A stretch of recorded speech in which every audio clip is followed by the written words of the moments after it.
លក់ប្រហិតចិត្ត20ឆ្នាំម៉ួយរបស់គាត់តាមពីកន្លែងមួយទៅកន្លែងមួយជាង14ឆ្នាំគាត់លក់នៅក្នុងសាលាវត្តទួលតពូងហើយលេចចេញមកលក់នឹងក្រៅនេះជាង3ឆ្នាំហើយគាត់លក់តជំនាន់ពីម្ដាយរបស់គាត់ណាប្រហិតរបស់គាត់មានចាប់ពី500ឡើងទៅដល់2000ជាប្រភេទប្រហិតជាតិណាហើយបើសិនជាប្រហិតបន្លែនេះ10ដុំត្រឹមតែ6000រៀលទេមានគៀវផងមានអីផងអូច្រើនសម្បូរបែបណាស់ជំរឹះក៏ច្រើនអីក៏ច្រើនដែរហើយគាត់លក់តែថ្ងៃច័ន្ទដល់ថ្ងៃសៅរ៍ទេថ្ងៃអាទិត្យគាត់សុំសម្រាកមួយថ្ងៃអីចឹងទៅនេះហើយគឺជាបង្យ៉ាដែលគាត់លក់ប្រហិតទួលតពូងអ្នកដែលស្គាល់ភាគច្រើនម៉ួយរបស់គាត់ប្រកាសជាចំណាំតាំងពីរសជាតិតាំងពីអីចឹងណាអ្វីដែលសំខាន់ខ្លាំងជាងគេគឺម្ទេសឆារបស់គាត់ខ្ទឹមជ្រក់ទឹកសៀងនេះគឺគាត់ធ្វើរាល់ថ្ងៃធ្វើថ្មីរាល់ថ្ងៃហ្មងហើយម្ទេសឆានេះអូដាក់ជាមួយប្រហិតនឹងត្រូវហិលចាប់ជាតិគ្នាមែនតើអញ្ចឹងសម្រាប់អ្នកដែលចូលចិត្តញ៉ាំហិលណាកុំភ្លេចប្រើប្រាស់ជាមួយនឹង PE Max Premium កញ្ចប់ក្រហមនេះងាយស្រួលញ៉ាំរសជាតិប្រហើរហើយ sugar free ទៀតអញ្ចឹងអ្នកដែលអត់ញ៉ាំស្ករអីគឺត្រូវហើយសម្រាប់ PE Max Premium នេះងាយស្រួលរកទិញមែនតើនៅតាមបណ្ដាអសស្ថាននានាព្រោះអីវាជាថ្នាំកាពះដែលយើងអាចញ៉ាំបានទូទៅណាហើយស័ក្តិសមមែនតើសម្រាប់អ្នកដែលចូលចិត្តញ៉ាំហិលផឹកច្រើនដាច់យប់ឬក៏ចូលគេងយប់អីនេះដាក់មកកញ្ចប់ទៅកុំឲ្យកាពះយើងនឹងវាកុហលកាហាយភើជួរជាដើមអីចឹងណាហើយសម្រាប់បងយ៉ាប្រហិតទួលតពូងនេះដូចខ្ញុំបានបញ្ជាក់អញ្ចឹងគាត់លក់ចិត្ត20ឆ្នាំហើយបើគិតមកដល់ឥឡូវគាត់ថាជាង14ឆ្នាំលក់នៅក្នុងសាលាវត្តទួលតពូងហើយចេញមកលក់នៅខាងក្រៅនេះផ្លូវ143ក្បែរវត្តទួលតពូងដដែលហើយនៅចិត្តសាច់អាំងទឹកកាពិគាត់លក់នៅហ្នឹងចូល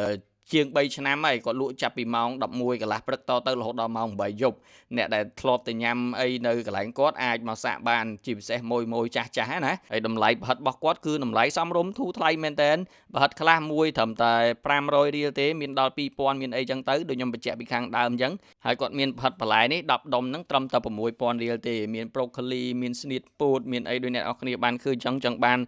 ប្រហិតសណ្តែកគួយហ្នឹងក៏គាត់មានដែររុំថ្មីអីថ្មីទាំងអស់តែម្ដងគៀវនេះ10ត្រឹមតែ5000រៀលទេមានតាហ៊ូបំពងមានអីច្រើនសម្បូរបែបចង់បានប្រហិតឆឹងក៏បានដែរប្រហិតឆឹងរបស់គាត់នេះគាត់លក់ចាប់ពី8000រៀលឡើងទៅណាគាត់មានរួយល្ងរួយអីអូ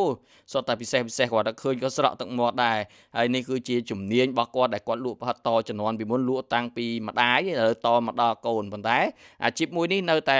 បន្តដដែលហើយជួយចិញ្ចឹមគ្រួសារគាត់ឲ្យអាចរស់នៅបានរៀងសមរម្យគេឯងអញ្ចឹងណាហើយមក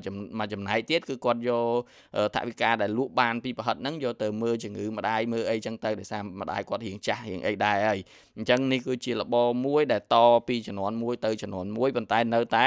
រក្សារបៀបរបបដដែលទាំងអស់តែម្ដងតាំងពីរសជាតិតាំងពីអីហ្នឹងអញ្ចឹងមិនគេហៅថាអូពេលខ្លះ